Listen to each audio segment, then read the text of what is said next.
السلام علیکم ورحمۃ اللہ۔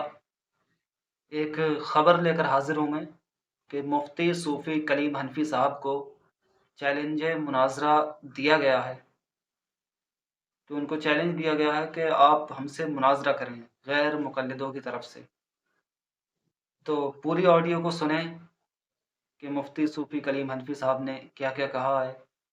یہ دنیا سنیت کے بہت بڑے عالم ہیں صوفی کلیم حنفی صاحب، مناظر اہل سنت، غازی اہل سنت، کئی جگہ کے فاتح ہیں مناظر میں۔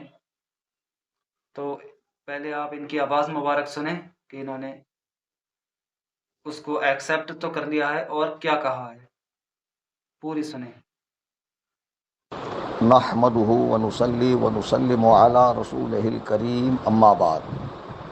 سامعین محترم، آج 24 اکتوبر 2024 کو جناب فصیح الدین حیدرآبادی، داعی و مبلغ مسلک اہل حدیث، ان کے آفیشیل یوٹیوب چینل پر ان کی 21 منٹ 3 سیکنڈ کی ویڈیو آئی ہے۔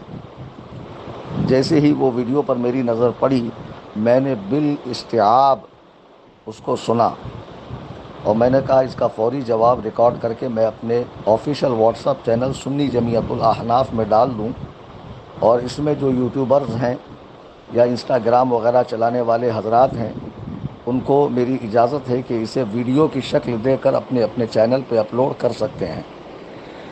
خیر، گزشتہ مرتبہ وہ قرآن کریم ہاتھ میں لیے ہوئے تھے، اب قرآن کے بعد باری آتی ہے حدیث کی، تو وہ ڈائریکٹ حدیث کو چھوڑ کر، فقہ کو چھوڑ کر، علم تصوف کی کتاب غنیۃ الطالبین حضرت شیخ عبد القادر جیلانی رحمۃ اللہ علیہ کی، اسے ہاتھ میں لیے ہوئے تھے۔ اور اس میں انہوں نے کہا کہ میں جب آپ نے 17 تاریخ کو آڈیو ڈالی 2 منٹ کی اور چیلنج مناظرہ کیا، تو میں گیا تھا پولیس پرمیشن کے لیے، مجھے پرمیشن نہیں ملی، تو بہرحال وہ نہیں ہو پایا۔ تو ساتھ میں انہوں نے یہ بھی قبول کیا، ان کی اس ویڈیو کو آپ بغور دیکھیے گا کہ وہ بات جو کہی جا رہی تھی کہ ان کی جماعت کے ایک لڑکے نے، جس کی عمر انہوں نے بتائی کہ 18 سال ہے، اس نے حضرت شیخ عبد القادر جیلانی رضی اللہ تعالی عنہ کو کے حوالے سے یہ کہا کہ اگر وہ بھی مجھ سے بحث کریں گے تو ان کا پیشاب نکل جائے گا۔ مجھے وہاں کے احباب نے یہ بات بتائی، میرا بہت دل دکھا۔ پھر یہ بتا رہے ہیں کہ اس نے معافی مانگی اپنے ماموں کے ساتھ آ کر، ان کے مرکز میں بھی اور بھی کہیں پر، بہرحال تو اس کے معافی کی اطلاع مجھے نہیں پہنچی، لیکن یہ تو کنفرم ہو گیا اور دنیا نے دیکھ لیا کہ جو آپ کی جماعت سے جڑتا ہے وہ اتنا جری بے باک ہوتا ہے کہ اکابر اولیاء اللہ کو خاطر میں نہیں لاتا، بات کرنے کی اسے تمیز نہیں ہوتی ہے کہ کس کا کیا مقام و مرتبہ ہے۔ بہرحال انہوں نے اس میں قبول کر لیا کہ وہ لڑکے نے یہ بات کہی تھی، اور ماحول میں بہت تناؤ پیدا ہو گیا تھا۔ بعد میں اس نے معافی وغیرہ مانگی۔ اب اس کے بعد انہوں نے، میں نے جو آڈیو ڈالی ہے 11 منٹ کچھ سیکنڈ کی اپنے یوٹیوب چینل سنی جمعیت الاحناف پر، فصیح الدین صاحب، میں ویڈیو نہیں بناتا ہوں، حدیث پاک میں تصویر کشی کو ناجائز و حرام کہا گیا ہے، اور میری کچھ ویڈیوز جو یوٹیوب پہ ملتی ہے پاکستان کی، یا شاید میرے خیال سے کہیں اور کنٹری کی بھی ہوں گی، یا ہندوستان کی، وہ میری مرضی سے نہیں لی گئی ہے، میں اس کے ناجائز و حرام ہونے کا قول کرتا ہوں۔ ہاں، جب مناظرے کا مسئلہ ہو اور فریق مخالف بغیر اس کے راضی نہ ہو، تو وہاں ہمارے یہاں رخصت ہے، یعنی اس موقع پر ہم لوگ ویڈیو بنا لیتے ہیں۔ یہی وجہ ہے کہ جب آپ نے میرے چینل کو وزٹ کیا، تو میرے چینل کو چلتے ہوئے لگ بھگ 4 سال ہو گئے، آپ کو میرے چینل پر میری ایک بھی ویڈیو، تصویر وغیرہ قطعاً نہیں ملے گی۔ ثم الحمدللہ میں اس کی پابندی کرتا ہوں، لیکن مناظرے میں آپ کی لگائی شرط کے مطابق انشاءاللہ اس کا اہتمام کیا جائے گا اور لائیو بھی کیا جائے گا، تاکہ لوگ احقاق حق و ابطال باطل کے حسین منظر کو ماتھے کی آنکھوں سے دیکھیں۔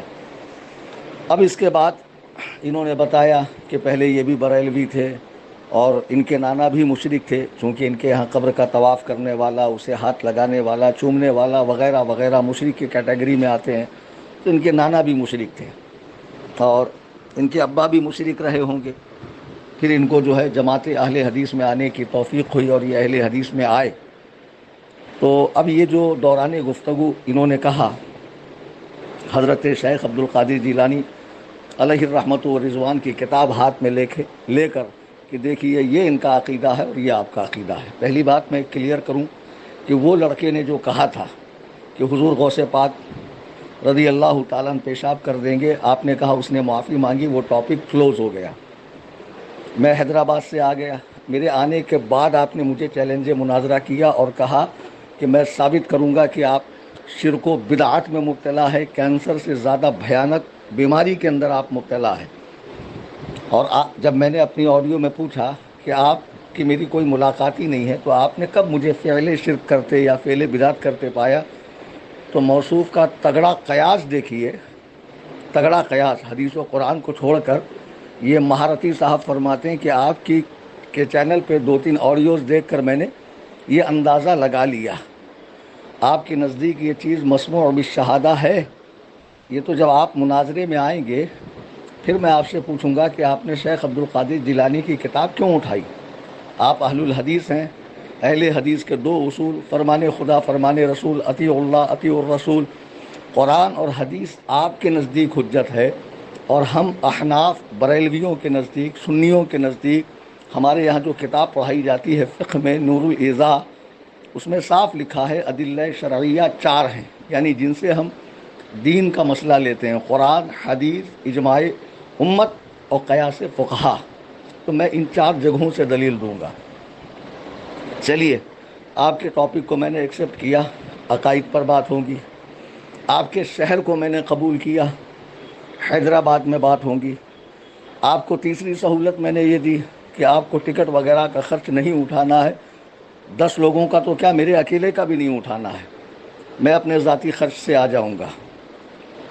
اور آپ نے کہا کہ آپ نے جو جگہ بتائی ہے وہاں دونوں طرف کی عوام جمع ہو جائیں گی۔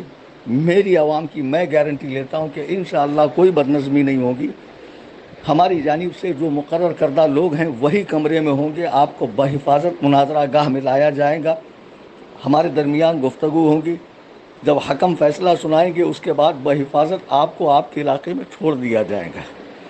اب اتنا کچھ کہنے کے بعد بھی اگر آپ اس جگہ پہ راضی نہ ہوں تو پھر تعجب ہے، حالانکہ آپ نے اسی 21 منٹ کی ویڈیو میں اخیر میں کہا ہے کہ چلیے میں اس جگہ کو قبول کر لیتا ہوں اگر اس کے علاوہ آپ کے پاس کوئی انتظام نہ ہو۔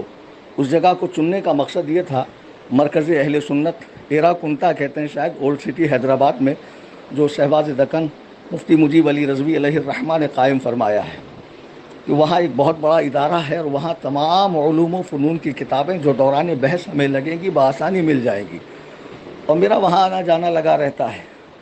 تو بہرحال آپ اس جگہ تشریف لائیں، اور آپ نے کہا کہ کل پرسوں جبھی بھی آپ آئیں، کچھ گھریلو معاملات ہیں جس کے سبب میں اس مہینہ سفر نہیں کروں گا، اور نومبر میں کچھ تاریخیں دی ہوئی پروگرام کی، تو میں 15 نومبر کو حیدرآباد آؤں گا انشاءاللہ 2024 تک، اور تب تک اس کی تشہیر بھی ہو جائیں گی انشاءاللہ اچھے سے۔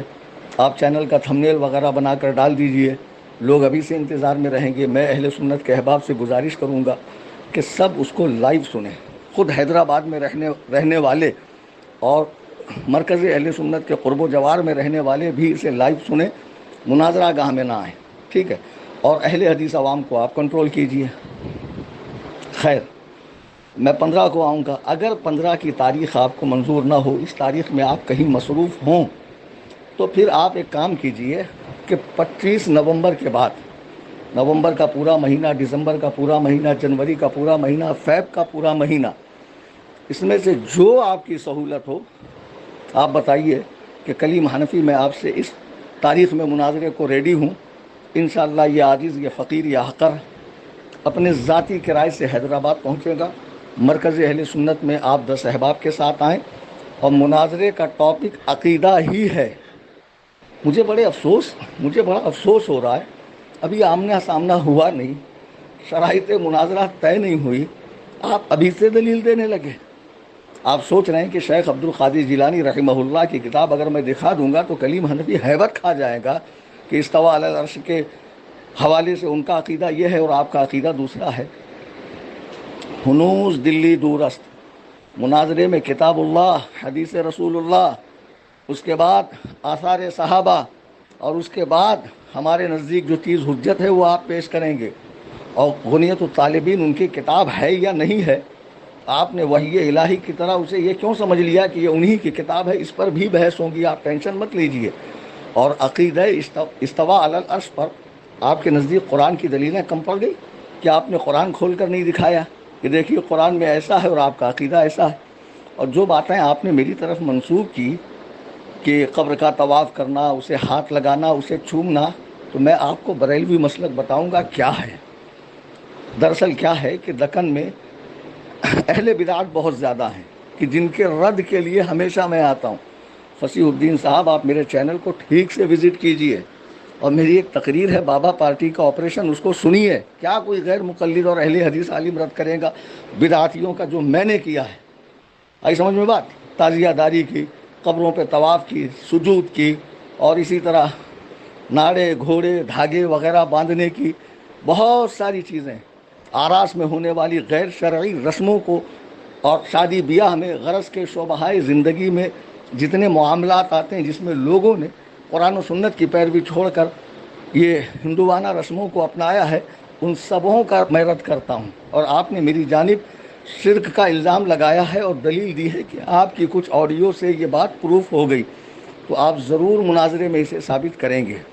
اور جسے آپ شرک کہہ رہے ہیں وہ فی الواقع شرک ہی ہے، یا درجہ کفر میں ہے، یا درجہ حرام میں ہے، یا درجہ کراہت میں ہے، یا درجہ اطاعت میں ہے. یہ ساری چیزیں میں آپ کو مناظرے میں بتاؤں گا، آپ ٹینشن مت لیجئے. آپ کہہ رہے ہیں نا بہت سے بریلوی فضلاء سے آپ کی ملاقات ہوئی، کلیم حنفی سے نہیں ہوئی ہے. الحمدللہ ہم نے مدارس میں باقاعدہ 18 سال کا وقت لگا کر سند حاصل کی ہے. سمجھ میں آئی بات؟ یہاں وہاں 2-4 مہینے کا کورس کر کے ڈپلومہ نہیں لیا ہے، اللہ کا شکر ہے. دوبارہ آپ نے یہ جو باتیں کہی ہیں، میں اس پر بھی آپ ثابت کریں گے کہ جن کو بریلوی کہا جاتا ہے انہوں نے کیا کیا شرک کیا، اور جسے آپ شرک سمجھ رہے ہیں قرآن و سنت سے وہ شرک ثابت ہوتا ہے کیا، اور جو عقیدے آپ ہماری طرف منسوب کر رہے ہیں وہ واقعی ہمارا عقیدہ ہے کیا، اور اگر ہے تو اس کا شرک و کفر ہونا حدیث و قرآن سے بتائیے. آپ مناظرہ ہوا نہیں، کچھ ہوا نہیں، گھر میں بیٹھ کر آپ اپنی کرسی پر اطمینان و سکون کے ساتھ میں بنیت الطالب. تو سنا آپ نے، جلد یا بدیر یہ مناظرہ ہونے جا رہا ہے. اس کو اگر آپ لائیو سننا چاہتے ہیں تو سنی جامعۃ الاعناف یوٹیوب پر ایک چینل ہے، اس کو سبسکرائب کر لیں اور بیل آئیکن کو دبا لیں. اس پر یہ مناظرہ لائیو چلے گا انشاءاللہ تعالی. تو اس چینل کو سبسکرائب کر لیں، اور میں نے یہ جانکاری آپ لوگوں تک پہنچا دی ہے، تو اگر دل کرے تو میرے چینل کو بھی سبسکرائب کر لیں. میں بھی اپنے چینل پر ڈال دوں گا اس مناظرے کو. ملتے ہیں اگلی ویڈیو میں، تب تک کے لیے